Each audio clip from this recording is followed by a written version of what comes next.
بسم اللہ الرحمن الرحیم۔ السلام علیکم ورحمۃ اللہ وبرکاتہ۔ عزیز طلبہ کرام اور معزز سامعین و ناظرین، اصول فقہ نور الانوار کے کتاب اللہ میں اس کی اقسام اور تقسیمات کے اجمالی جائزہ کے بعد آج باقاعدہ کتاب اللہ کی تقسیم اول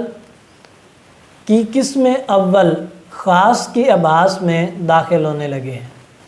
سب سے پہلے مصنف خاص کی تعریف کرتے ہیں، پھر اس کا حکم بیان کرتے ہیں اور اس کے بعد اس کی تفریعات لاتے ہیں اور بعد میں خاص کے اقسام اور اس کی ضروری ابحاث لائیں گے۔ پھر اس کے بعد عام ہے اور دیگر تقسیمات اور اقسام آئیں گی۔ فرماتے ہیں کہ لما فرغ المصنف عن بیان اجمالی تقسیم شرع فی بیان تفاصیل الاقسام۔ فرماتے ہیں کہ جب مصنف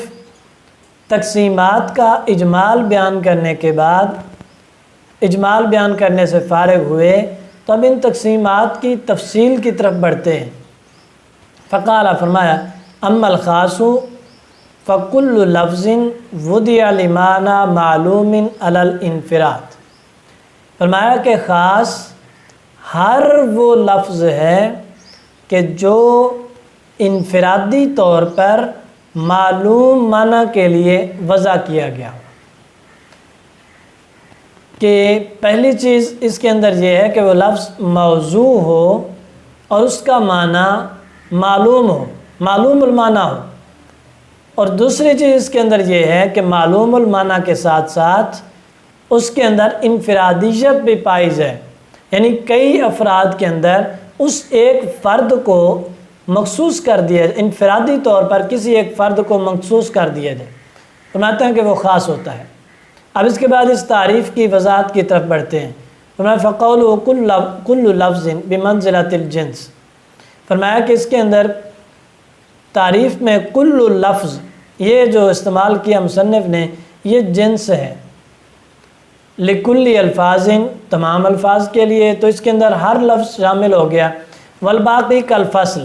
اور باقی جتنے الفاظ ہیں تو وہ اس تعریف کے اندر فصول کے طور پر آتے ہیں۔ فقول وضع لمعنی، فرماتے ہیں کہ پہلی فصل وضع لمعنی،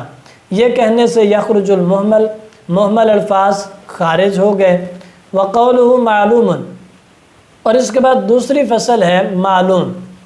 ان کان معناہ معلوم الافراد معلوم المراد فیخرج من المشترک لأنہ غیر معلوم المراد، وان کان معناہ معلوم البیان لم یخرج المشترک منہ۔ اب معلوم سے دو چیزیں مراد ہو سکتی ہیں، یا تو اس سے مراد معلوم المراد ہے یا پھر معلوم البیان مراد ہے۔ معلوم المراد کا مطلب یہ ہے کہ وہ اسپیسیفک، خاص، مخصوص جس چیز پر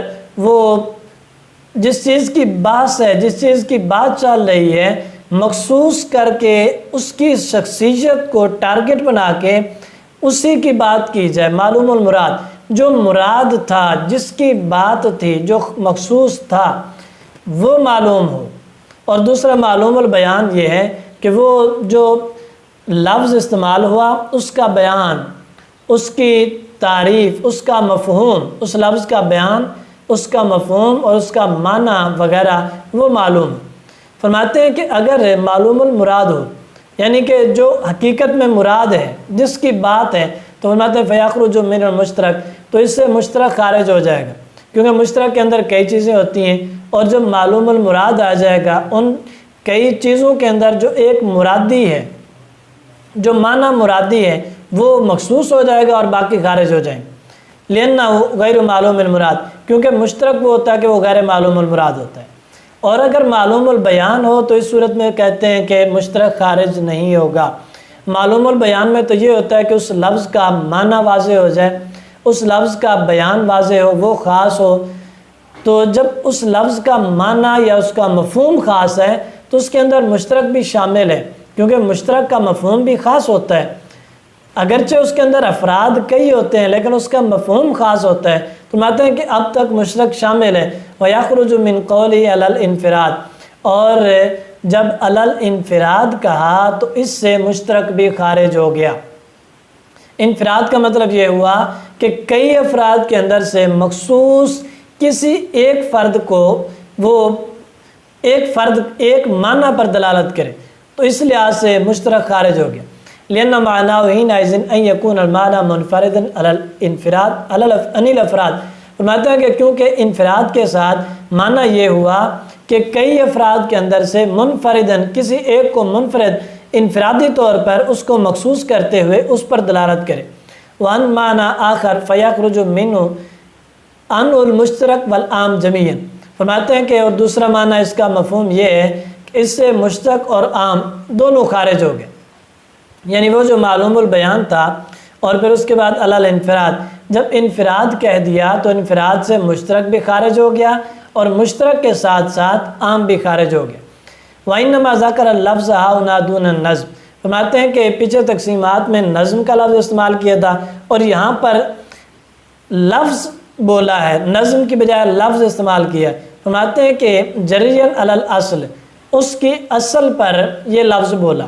کیونکہ حقیقت میں لفظ ہی ہے، لفظ یہ جو لفظ ہے یہ اپنی اصل پر قائم ہے، تو اپنی اصل اس کی اصل پر یہ استعمال کیا۔ وَلِأَنَّ الظَّاهِرَ أَنَّ هَٰذِهِ الْأَقْسَامَ لَيْسَتْ مُخْتَصَّةٌ بِالْكِتَابِ، اور پھر دوسری بات یہ کرتے ہیں کیونکہ یہ جو اقسام ہیں، تقسیمات ہیں، یہ صرف کتاب اللہ کے ساتھ مخصوص نہیں۔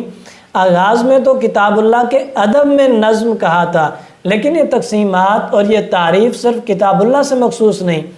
بل یجری فی جمیع کلمات العرب، بلکہ کل کلمات عرب کے ساتھ خاص ہے، چاہے وہ قرآن ہے، وہ حدیث ہے، یا وہ عام کلمات عرب ہے۔ وَإِنَّمَا ذَكَرَ النَّظْمَ فِي التَّقْسِيمَاتِ رِعَایَةً لِلْأَدَبِ، اور تقسیمات کے اندر جب نظم کا لفظ استعمال کیا تو وہ قرآن کے ادب کے طور پر تھا۔ لأن النظم فی الاصل جمع اللؤلؤ فی السلک، کہتے ہیں کہ نظم کیونکہ ایک لڑی کے اندر موتیوں کو پرونا ہوتا ہے، بخلاف اللفظ فإنه فی اللغۃ الرمی، جبکہ اس کے برخلاف لفظ پھینکنے کو کہتے ہیں، تو قرآن کے ادب کو انہوں نے موتیوں کے ساتھ نظم کے ساتھ تشبیہ دی کہ قرآن کے الفاظ موتیوں کی طرح لڑیوں میں پروے ہوئے، اسے لفظ کہنے کی بجائے نظم کہا۔ لیکن یہاں پر کیونکہ عام تعریف ہے، اس کے اندر تمام کلمات عرب ہیں، تو لفظ استعمال کیا۔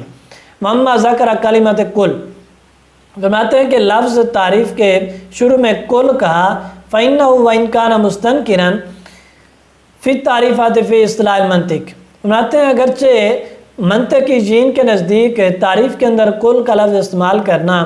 یہ ان کے نزدیک ناپسندیدہ ہے، وَلَكِنَّ الْقَصْدَ هَٰهُنَا لِبَيَانِ الْأَطْرَادِ وَالضَّبْطِ، فرماتے ہیں کہ یہاں پر مصنف کا قصد ہے تعریف کو جامع اور معنی کرنا تھا، وَإِنَّمَا يَحْصُلُ بِلَفْظٍ کل، فرماتے ہیں کہ وہ مقصد لفظ کل سے ہی حاصل ہو سکتا ہے، تو مصنف نے یہ لفظ یہاں پر استعمال کیا۔ اب اس کے بعد خاص کی تقسیم کرتے ہیں، فرماتے ہیں کہ وَهُوَ إِمَّا يَكُونَ خصوص الجنس او خصوص النوع او خصوص العین، فرماتے ہیں کہ وہ خصوص الجنس بھی ہو سکتا ہے، خصوص النوع بھی ہو سکتا ہے اور خصوص العین بھی ہو سکتا ہے، یعنی وہ مکمل کسی جنس کی خصوصیت ہو سکتی ہے، یا کسی ایک نوع کی خصوصیت ہو سکتی ہے، یا کسی شخص سے معین کی خصوصیت ہو سکتی ہے۔ فرماتے ہیں کہ تقسیم للخاص بعد بیان تعریفی ای الخصوص الذی یفہم فی ضمن الخاص، فرماتے ہیں کہ خاص کی تعریف کرنے کے بعد اب اس کی یہ تعریف کی اس کی تقسیم کر دی ہے۔ اما یکون خصوص الجنس بان یکون جنسہ خاصا بحسب المعنی، فرماتے ہیں کہ خصوص جنس سے مراد یہ ہے کہ وہ معنی کے اعتبار سے خاص جنس پر دلالت کرے گا، یعنی پوری جنس اس خصوصیت کے اندر داخل ہو جائے گی۔ وَإِن يَكُن مَا صَدَقَ عَلَيْهِ مُتَعَدِّدًا، اگرچہ وہ جس جنس پر وہ خاص صادق آ رہا ہے اس جنس کے اندر متعدد افراد ہوں گے، لیکن جنس واحد ہے، جنس خاص ہے، تو اس لحاظ سے وہ خصوص الجنس ہوا۔ او خصوص النوع علی هذه الوتیرہ، فرماتے ہیں کہ یا وہ خصوص النوع ہوگا اسی طرز پر، یعنی وہ ایک خصوصیت ہوگی نوع کی، لیکن اس نوع کے اندر کئی افراد ہوں گے، متعدد افراد ہوں گے، مگر یہ ہے کہ وہ نوع پر جو خاص صادق آ رہا ہے تو وہ اس معنی میں ہے کہ وہ نوع دوسری انواع کے اندر سے خاص ہے، اسی طریقے سے وہ جنس دیگر اجناس کے اندر سے خاص ہے، تو فرماتے ہیں کہ اسی طریقہ پر یہ نو بھی ہے، خصوص النو او خصوص العین ای شخص المعین، فرماتے ہیں کہ یا پھر تیسری قسم ہے خصوص العین، شخص معین کی تخصیص کرنا، شخص معین کی تخصیص، وہذا اخص الخاص، فرماتے ہیں کہ یہی خاص میں سے سب سے معتبر، سب سے اخص ہے، خاص کی تمام اقسام میں سب سے اعلیٰ، سب سے اخص یہی ہے، شخص معین، یعنی جنس کے اندر نوع کی تخصیص، پھر نوع کے اندر فرد معین، شخص معین کی تخصیص ہوگی۔ اور اس کے بعد پھر اب کہتے ہیں کہ والجنس، جنس کی تعریف کرتے ہیں، نوع کی تعریف کرتے ہیں، جنس کیا ہے، نوع کیا ہے۔ فرماتے ہیں والجنس عندهم عبارت عن کل جن مقول علی کثیرین مختلفین بالاغراض دون الحقائق، کہ اصولی جن کے نزدیک جنس ایسی کلی ہے کہ جو کثیر افراد پر بولی جائے، یعنی ایک لفظ ہو وہ کثیر افراد پر بولا جائے، مختلفین بالاغراض دون الحقائق، ان کی اغراض مختلف ہیں، حقائق کا اعتبار نہیں یہاں پر، یعنی حقائق مختلف نہیں ہوں گے، ان کے حقائق ایک ہوں گے، متفق ہوں گے، لیکن ان کے اغراض مختلف ہیں، اغراض مختلف ہیں مگر ان کا نام ایک بولا جاتا ہے، تو فرماتے ہیں کہ یہ جنس ہے۔ والجنس کما ذهب الیہ منطقیون، فرماتے ہیں کہ منطقی اس کی حقائق کی طرف جاتے ہیں، منطقی تعریف یہ کہتے ہیں کہ جس کے حقائق مختلف ہوں، حقائق مختلف ہوں، کلی ہے مگر اس کے اندر حقائق مختلف ہیں، منطقی اسے جنس قرار دیتے ہیں، لیکن اصولی جن کہتے ہیں کہ ایسی کلی جس کے اندر حقائق متفق ہوں، حقیقت ایک ہے مگر اس کے اغراض مختلف ہیں۔ والنوع عندهم کلی مقول علی کثیر، فرماتے ہیں کہ نوع اصولی جن کے نزدیک یہ ہے کہ وہ کلی جو کثیر افراد پر بولی جائے، متفقین بالاغراض دون الحقائق، فرماتے ہیں کہ وہ کثیر افراد اغراض متفق رکھتے ہیں، ان کی اغراض ایک ہیں لیکن افراد کثیر ہیں، یہاں پر بھی کہتے ہیں کہ حقائق کا اعتبار نہیں، جیسا کہ منطقیوں کی رائے ہے،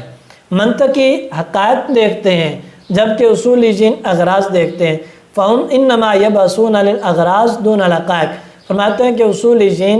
حقائق کے علاوہ، حقائق کے برعکس اغراض پر بحث کرتے ہیں۔